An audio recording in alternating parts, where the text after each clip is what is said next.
Hello, beautiful people. It is me, the Ebony Mystique, your eclectic entrepreneur. I am an author, a pianist, and a massage therapist.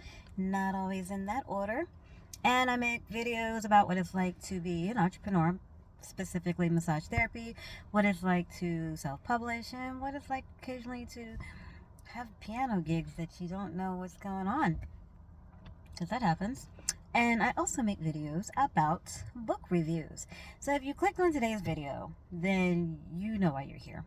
You are here because I was having textual relations with a book called My Roommate's a Vampire by Jenna Levine. And I went into this book because I kept seeing it recommended online, and I was like, okay, let me go ahead and read something that was recommended versus just randomly finding something, because I have a habit of randomly finding books that are not necessarily recommended by a lot of people, but just things that have a very interesting plot. So I saw this and I was like, I like vampires and I like love, and I need something soft and fuzzy to finish out the winter season. So by the time I'm recording this, it's almost springtime. And this book did not disappoint. It was cheeky and it was romantic, and it wasn't like a lot of steam, which is fine, but it was good dialogue, it was good plot. It felt like a nice little fun rom-com, because yeah, your roommate's a vampire, and there are issues with that, you know. So basically, the main character, Cassie, she is a down on her luck artist, and she needs a break. She's getting evicted. She needs a place that's really cheap. So Frederick, the vampire in question, he puts an ad out in the paper via a friend, and she answers it. It's like $200 or something ridiculously cheap. And she goes, meets him, she gets the price, and then shenanigans, always shenanigans, and she discovers that he is a vampire. So she's already attracted to him, he's attracted to her, but it does freak her out, understandably so, because are you food or are you a roommate? Do you want to be food? Do you want to be eaten? Do you want to get ate? Anyway, that could go so many different directions. So there are shenanigans and there's issues.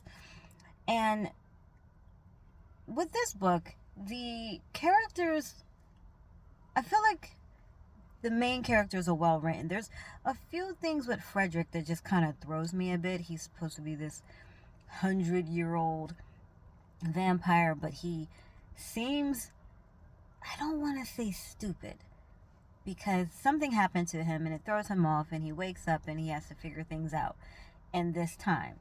And he's not stupid, but he's like extremely naive. And at first I was like, oh, he doesn't know what that is, that's cute. But then it got to the point with like, bro, you've been living for like centuries and you can't figure out certain etiquettes and things. Like, you're not supposed to be stupid, you're not supposed to be like a newborn baby.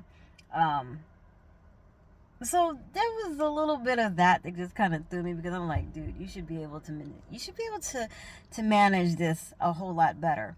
But I guess in the book he's supposed to be this sweet, naive vampire, and he was.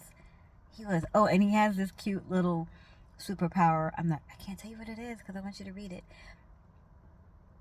But it involves eating. I'm just going to leave it at that. So when you read it, you can be like, oh, that's the superpower. It involves eating. Yay. And she's an artist. Like I said earlier, she is a struggling artist, and she's trying to make it as an artist while she's simultaneously falling in love with a vampire, then discovering he's a vampire, and then trying to figure out how to navigate the fact that he's a vampire. And I love the fact that they sit in this book and they watch like 90 vampire shows that I used to watch when I was younger. I'm just sitting here like, I think I remember these episodes of Buffy the Vampire Slayer, and it's just cute. They're both perfect for each other in a weird, cozy kind of, hey, I'm a vampire, hey, I'm an artist, it shouldn't work but it does kind of way. So I like the way the author, she fleshed this story out. I like the way she wrote it. It was fun. It was a nice palate cleanser. I'm always down for a good palate cleanser, because sometimes I don't need anything too deep. I just need something that's relaxing and peaceful. So for this book, I will give it 3 bookmarks. It wasn't the greatest. as far as some of the different, what it could have been. But I only say that because I tend to like darker themes when it comes to my vampires. So when you're meshing the two, a lot of my vampires or paranormal stories are very much darker. I like that darker theme. But for the sake of the romance and the rom-com, it was great. That part was great. It was cozy. It was fun. It was easy to get into. It was easy to cheer for them. And oh my gosh, when the climatic part happens and the lady's like, she starts talking about the TikToks, I'm like, oh my gosh, this is adorable. But at the same time, I'm like, why don't you know what this stuff is? So I recommend reading this if you want something nice, cozy, fun.